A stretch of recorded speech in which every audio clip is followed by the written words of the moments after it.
Perkenalkan, nama saya Heni Siregar dengan ujung NIM 029. Di sini saya akan memenuhi tugas dari dosen pengampu saya dengan mata kuliah dokumentasi bahasa.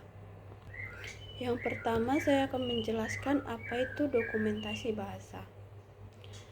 Dokumentasi bahasa merupakan rekaman atau multiguna dan kekal, pengumpulan data dan pemerolehan bahasa dokumen, mendokumentasikan bahasa yang hampir punah, mengilustrasikan bahasa yang digunakan dalam masyarakat, serta menoreh data-data bagi masyarakat. Adapun bentuk dari dokumen, yang pertama keras, yang kedua batu, yang ketiga kulit kayu, dan yang keempat prasasti. Selanjutnya, manfaat dari dokumentasi. Yang pertama, mengembangkan dan melestarikan budaya. Misalnya, sebagai contoh, Seloko Budaya Jambi. Yang kedua, mempelajari kontak bahasa.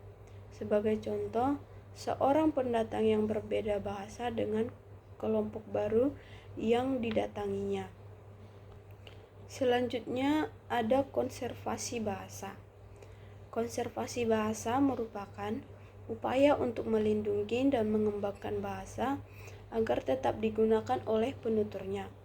Konservasi bahasa dilakukan dengan cara menyusun sistem kebahasaan, melakukan pemeliharaan dan perlindungan secara teratur, serta mencegah atau memperbaiki aspek bahasa yang rusak. Selanjutnya ada vitalitas bahasa, di mana merupakan kemampuan suatu bahasa untuk menampung dan menjalankan berbagai fungsi bahasa dengan tujuan suatu komunikasi.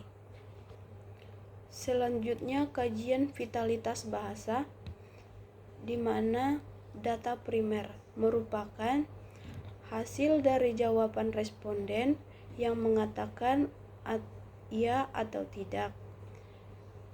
Data sekunder, hasil wawancara dengan aparat desa serta menentukan karakteristik responden. Pengumpulan data dengan observasi, wawancara, angket, teknik pengolahan data. Selanjutnya, bahasa daerah. Bahasa daerah merupakan bahasa yang digunakan oleh penduduk di daerah geografis tertentu yang terbatas dalam wilayah suatu daerah. Kepunahan bahasa merupakan kondisi ketika suatu bahasa tidak lagi dituturkan dan tidak dikenal, termaksud oleh penutur. Bahasa kedua, salah satunya kepunahan bahasa ini adalah penurunan drastis jumlah penutur aktif. Ada beberapa cara yang bisa kita lakukan untuk mencegah kepunahan bahasa, yaitu meminta dukungan pemerintah. Yang ketiga, menggunakan bahasa dengan teknologi dan media. Yang ketiga, perlunya menggunakan bahasa dalam pendidikan bilingual. Yang keempat, dokumentasi bahasa. Selanjutnya, tujuan dan manfaat vitalitas bahasa. Yang pertama, mengetahui status suatu bahasa, apakah punah, aman, atau terancam punah.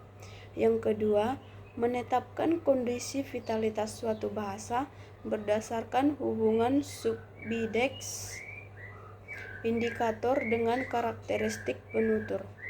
Yang ketiga, pemetaan vitalitas bahasa-bahasa daerah.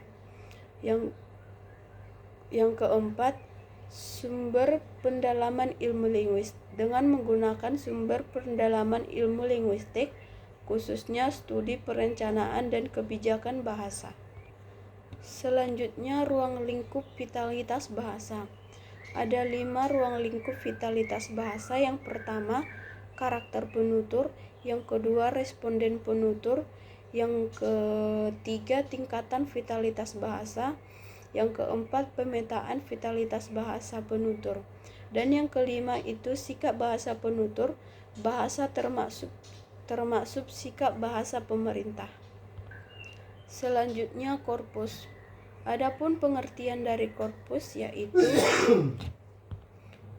kumpulan teks alami yang disusun secara sistematis, baik dalam bentuk bahasa lisan maupun bahasa tulis.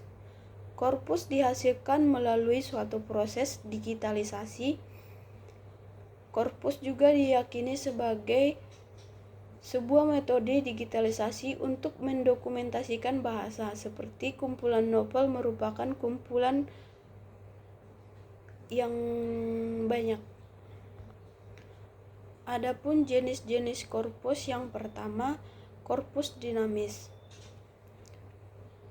Korpus dinamis merupakan korpus yang bersifat lentur dan dapat diubah datanya dari waktu ke waktu. Korpus ini juga sering digunakan untuk memantau perkembangan bahasa pada saat ini.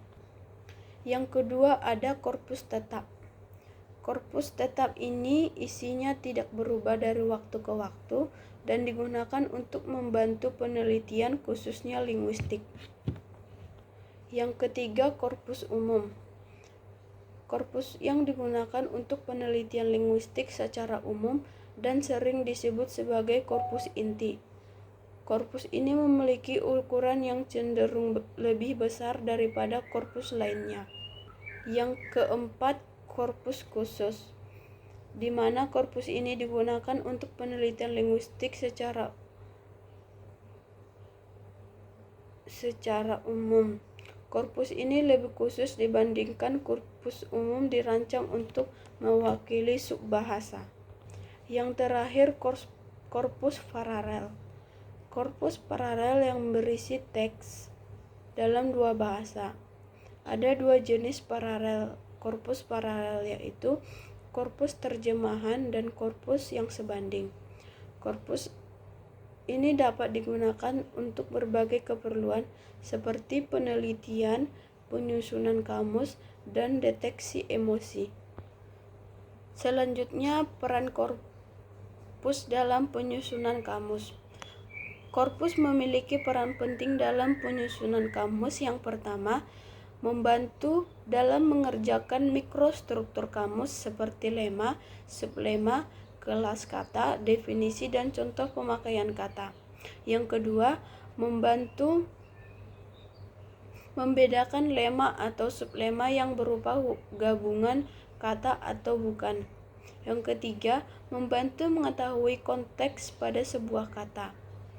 Yang keempat, membantu mengidentifikasi kolokasi sebuah kata, yaitu asosiasi tetap antara kata dan kata lain dalam lingkungan yang sama. Yang keenam, membantu mengetahui perubahan makna maupun struktur sebuah kata. Dan yang terakhir, menjamin bahwa data yang digunakan benar-benar berasal dari penggunaan yang luas dan terhindar dari penggunaan subjektif. Selanjutnya di sini saya akan menjelaskan cara menyusun korpus. Ada 5 dalam penyusunan korpus. Yang pertama, mencari perubahan kata. Yang kedua, menentukan kelas kata. Yang ketiga, menentukan definisi. Yang keempat, mendefinisikan kolokasi atau gabungan kata yang menghasilkan kata baru. Yang kelima, membedakan lema dan sublema. Lema itu merupakan kata dasar dan sublema itu merupakan keturunan dari kata dasar. Sebagai contoh, lema bekerja, sedangkan sublemanya adalah mengerjakan. Mungkin itulah yang bisa saya sampaikan. Mohon maaf apabila terjadi kesalahan dalam penyampaian materi ini. Sekian dan terima kasih.